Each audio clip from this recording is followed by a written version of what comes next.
As we hop in, we're going to get a nice big POV of the map. You see Shark heavily contested. Zone's actually going to pull that way there. This is game number 2 of day number 2. There's only 4 more games remaining after this, so the stakes are at an all-time high here for these players.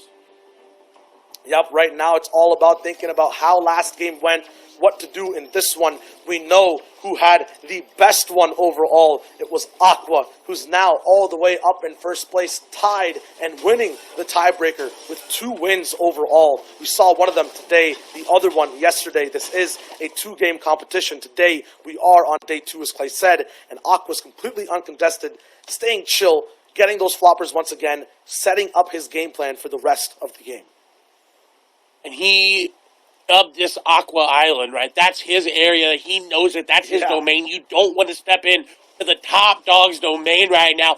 Anybody that comes through on rotation, he is just going to steamroll through if he's playing the best of the best gameplay, which he is. You saw it last game as we move over here to Martine, who is near Misty Meadows, looking at a big mountain ahead of him. He's got to get a really good performance coming, as we see Heavy Sniper already in hand. Could go for the snipe here. Let's talk about the details of that mountain, the details of the game. Right now, these guys are playing a new format that gives out points once 75 people are left alive, and after that, starts to hand them out at every iteration of 10 placements. So from 75 to 50th, you'll get a few points. After that, 40th, 30th, it gets closer and closer, all the way to that top 10. So the goal for a lot of people is to survive to late game for that placement. The other way you get points, obviously, eliminations. And it's 4 per elimination. It's huge. It's really hard, though, in these lobbies, Clay, to beat top players. We saw it last game, but sometimes, even through the cracks, Martine can get them done, and that's so important for him. Look at his point threshold overall. It's 29. He's trying to push it up. I would celebrate, too, after that. Huge points now, 4 added to his entire total. He makes placement come closer for the entire rest of the lobby. His game is now starting up. Ramping up indeed. I want to point out Moki also went down early, so we won't be seeing her in the rest of the game. But still, 5 more games to go. 4 more for her, 5 more for everyone else, so she can make something happen. Artur, though, fighting 7 Tour. As you see him down below, Artur effectively does not have the best amount of HP. Shots continuing to come in here for him. He does have 13 builds. More damage being taken. Shields have been cracked, this player knows, but that's a nice 47 tag on the back side of the player. We'll see if he's going to be able to continue to push his aggression, push the dominance here. 71 tag, and that's going to be good here for him. But 1 HP, third party coming in. Artur looking for the elimination, and he does end up getting it there, currently saving his life. And that's a huge pick of the third party will come in. I always wondered who had the better gamer tag, Artur or 7 Tour. We found that out in game 2 of Europe so far. It'll be Artur with that big dubski just in that fight, but at the same time has to have medkits or some type of HP revival over there onto his health pool. No shields. He might get into a tricky situation trying to climb past that mountain. Now, the realm of mid-game, early-game fights, Ensar looking for his own 44 points overall. He'll be towards that bottom 50 of the overall leaderboard. This fight's so important to win, and he does. It's Lenouf once again that gets taken out. Taken out very quickly and decisively, so this third party doesn't really have an opportunity to come in. You see the arrow looking, but Ensar already to move on to this.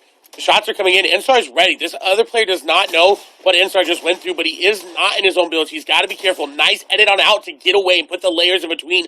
That player realized that and quickly backed away. They knew, hey, I can't take this fight. This player's too healthy. They're too far away from me. They're in metal. Nah, I'm out.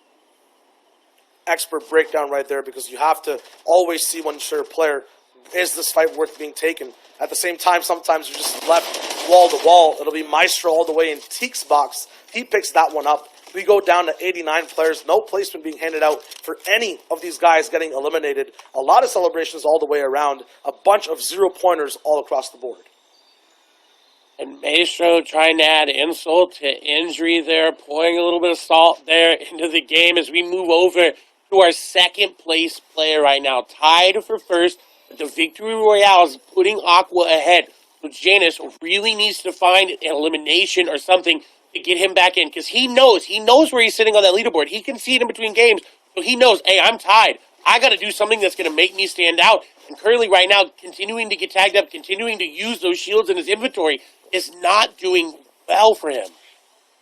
Yeah, I mean, the only way you pointed it out to stand out in this competition from other people in your games is outplace them, which is sometimes difficult because, you know, while both players are alive, they will get the same placements. But eliminations are the big thing that you mentioned, Clay. And Janus will try to get those long beams down. We saw in Europe, at least in Game 1, that that was possible. But if he just survives longer than Aqua by a little bit, he might be able to win it out. He is one of the most consistent survivors in the end game. Aqua, though, is one of the most consistent winners right now with 2 wins overall, so we can't actually expect it. Right now, Moraine does expect this one individual to be in a bush. At the same time, does not have the result that he wanted in checking and clearing it for free. 70 damage almost taken overall to his health pool. He'll be able to heal it back up on his wall, though, phasing in a nice ramp flip right there for Moraine to get away, but can he survive here, Clay? Ooh, with that shot, I think he can. The third party taking off a shield, so going to cause him to pause just a little bit, and that is going to reset the fight for the opponent. The shields will be popped there for him. Moraine now it's on the offensive, but that squeeze leaves the wall open, and Moraine comes storming through like the Kool-Aid man. He says, hey, let's go. I'm here. I'm ready. I'm getting this elimination. And he's still just vibing through air, walking by, not even understanding what just broke down, the precision in that fight. We go from bush to bush all across the map. Kha'Zix, we saw his passive play last game. The drop now switched up. He's more central towards the map, and he's going to be looking to actually get cheeky maybe on an elimination. There is a box fight going down, and he might just be the third party there. 9 points. He needs a huge performance this game. He does indeed, and Noah Riley also needs that performance. We saw him contesting Nitro. Kind of would come out as Kha'Zix continuing to try to get elimination, and he does.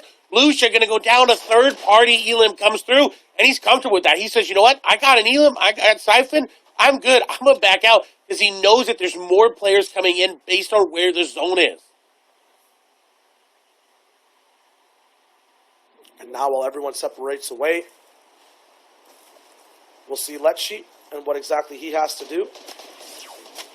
It's survive, apparently. I was going to say he's in a good position to rotate past this valley and get his game on, but at the same time, if Maestro's on his wall, we saw the way he was keying people before, might find his second target of the game. It's going to be Lecce who he's trying to get it down with, though. It's not going to be possible to end this fight quickly.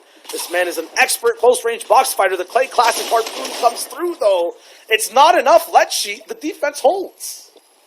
You know, the Harpoon, you got to be careful with it. Once you use it to get in, it's got that little bit of a delay on the swap time, so Maestro not able to time it out. Lecce taking advantage of that, and you said he needed to survive, and that's just what he did, survive that fight. As Mage is coming through, he needs to rotate out. We swap away, so more than likely, maybe able to stay alive there towards the end game. We don't know, but what we do know is Castry definitely needs to have a good performance here, as he's only on 20 points.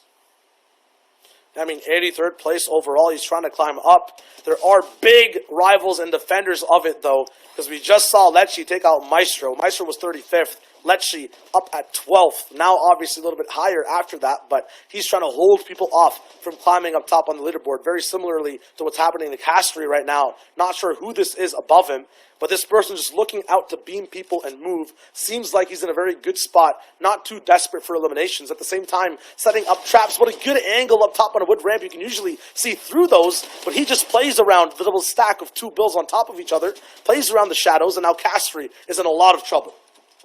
A lot of issues here with this fight. He's on the hard match. He's running out of it. As soon as he swaps over to that wood, into that brick, the player's going to know. They're going to know, hey, I got this guy in the back foot. He does have 3 floppers, but the lack of shield's going to cause an issue. Edit going to come through, not going to hit the shot, trying to do the stair phase, but not going to be able to do so. Dropping on down. This may be what he needed. His layers going through. He may be able to turn it around. SMG in hand. Shots coming through. He is going to push out, and Nate going to go down. A very good play by Castry.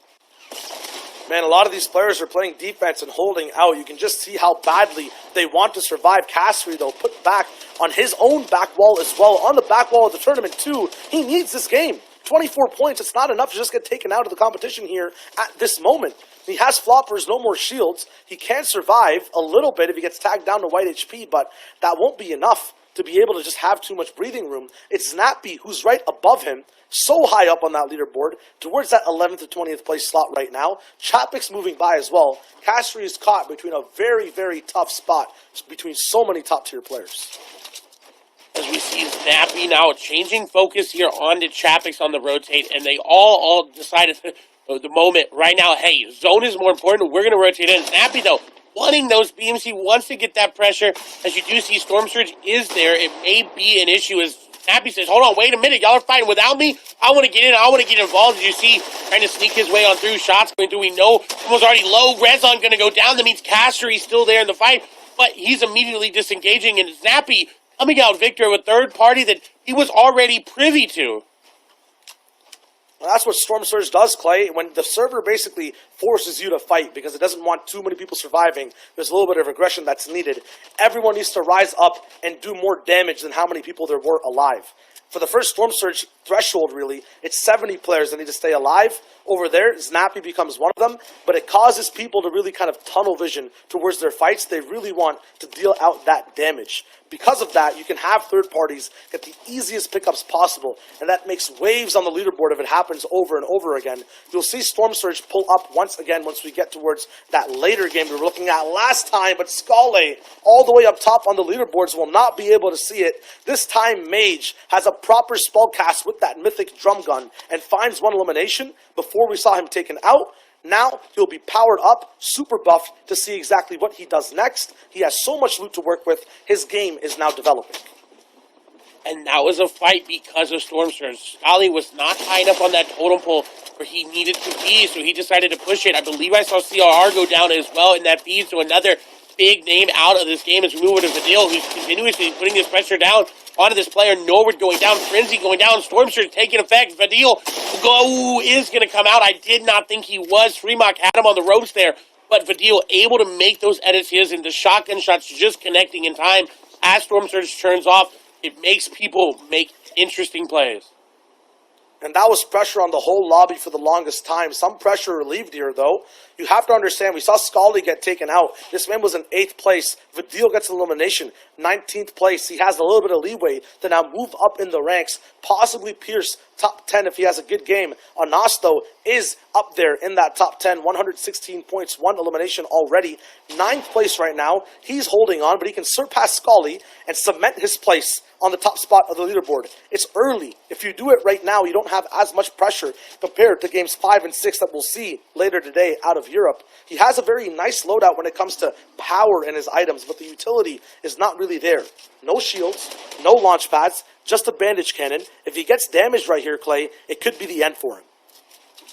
It definitely could, but he's being very aggressive because he knows that. He realizes that. That's in his head. Realizes that shot's going through. 139 takes a big chunk of damage, but he put more back as shots coming through the stair in, and Savage going to go down. A huge elimination there for Anas.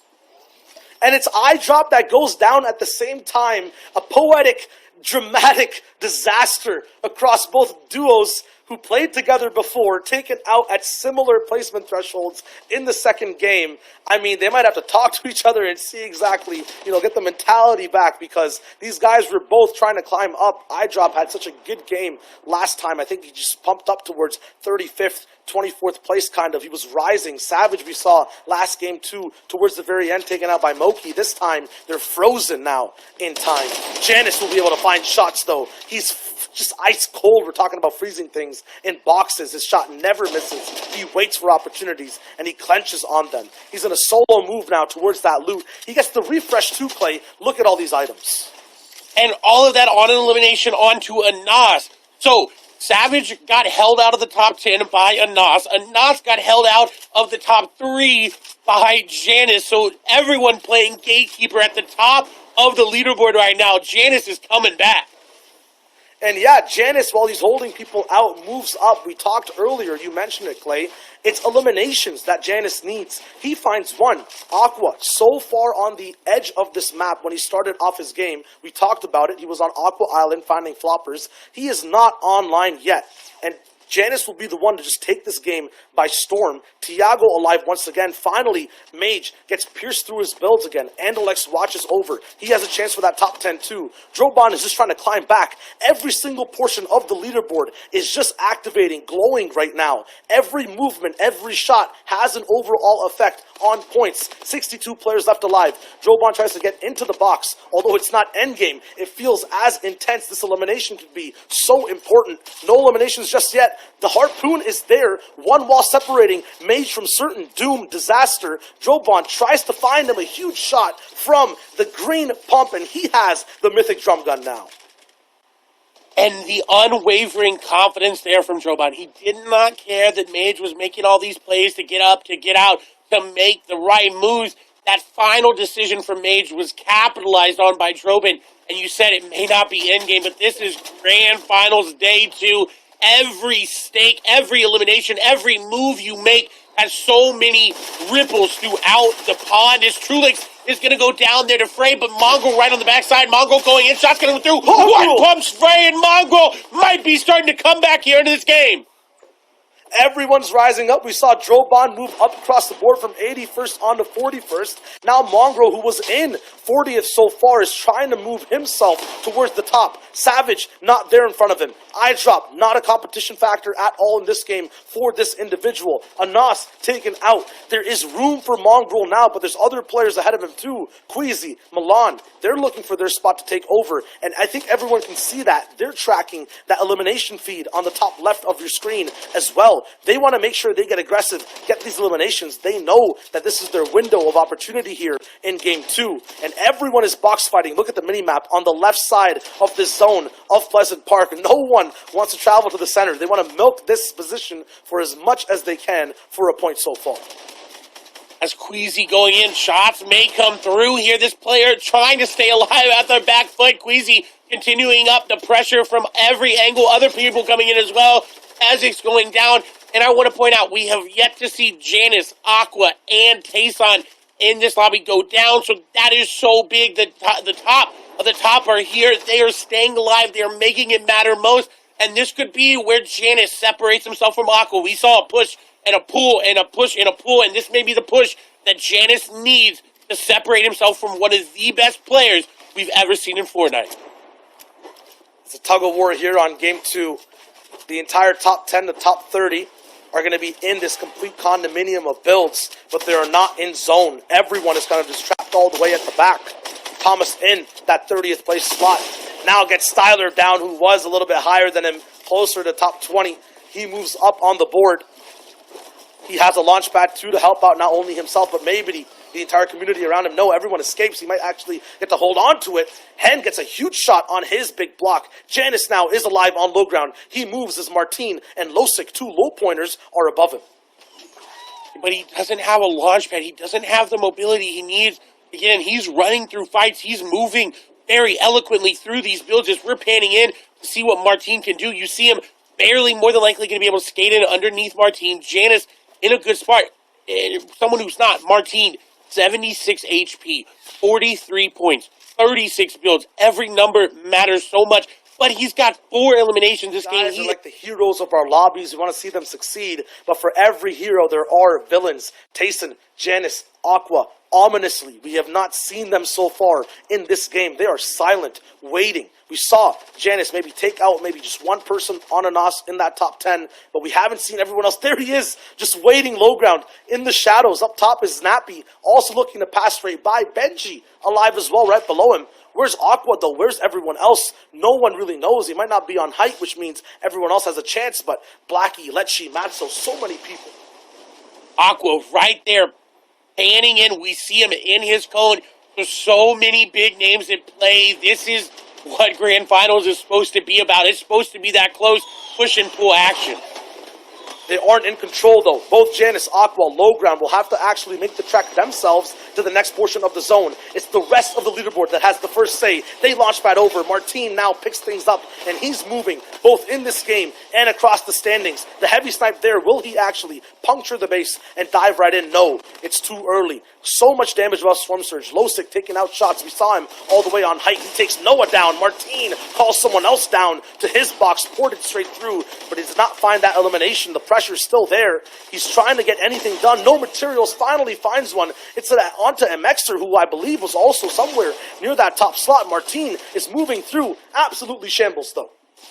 6 eliminations. He's looking to get more. Gonna get 1. Gonna get 2. Whoa. He takes down both of the players. Verox and Dixie going down. Martine on fire. 8 eliminations, but I don't know if he's going to be able to get back in the zone. We see the floppers being popped. He is so far from the zone. He may be able to get in zone. pulling back towards him is so huge for him. He does get another elimination here. He does.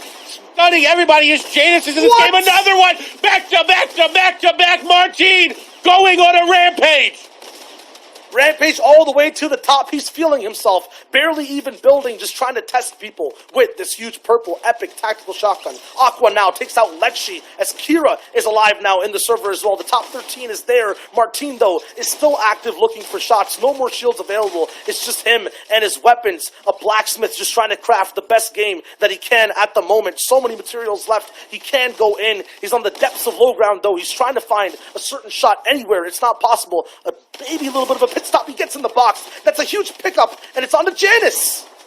Janus going down. Aqua went down. Tayssir went down. They're all out. They're all out of the running for that top placement threshold. And Martine, though, with 12 eliminations, is looking to bring it home. He's looking to make this game his. This is where he climbs to the top. This is where moments are made in Fortnite. This is where the run starts to cement as one of the best ones if he's able to keep this up. Someone in his box, though. Mythic Drum getting hand shots coming through. Unfortunately, going down as Thomas takes down Hardfight, who took down Martine. It's Thomas. It's Cammy. Someone who was around 60 points before we saw him last. Thomas making it work. This could be his run. It may not be as great as Martine's, but he's making it his. He's making the shots count. He has the high ground. Cammy on the low ground. We see running out of mats. Thomas getting another angle. Cammy going to try to make his way up. Edits going through. Build fights happening. Side jumps getting connected there. No shots being taken on either portions here. Thomas, 4 eliminations. He does have a little builds remaining. Cammy trying to skirt the edge zone, trying to make something happen here. But I think this is going to go over to Thomas. Thomas now at that 100-point range. He's soaring all the way through both on height and those standings. Cammy is just trying to survive down at low. He does have that grappler, I think I heard in the box, though. This will be a 1v1 drawn out. 1 minute left on this zone. The clock ticks down. Harpoons available. The heavy snipe Cammy needs to use to just make a little bit of breathing room. Thomas, though, still at the top. Cammy, no mats, has the harpoon, trying to get Thomas down. Thomas just trying to survive. I think both players have no materials. It's going to go down to the final punch, the final 50-50. Thomas up top with the AR, tries to find it. He's actually lower than Cammy. The beam is there. It's a final gamble, and it's Thomas who has the beam. Cammy goes down, mispositioned, but aligned true to the top of the leaderboards. Thomas takes the second win in the European region.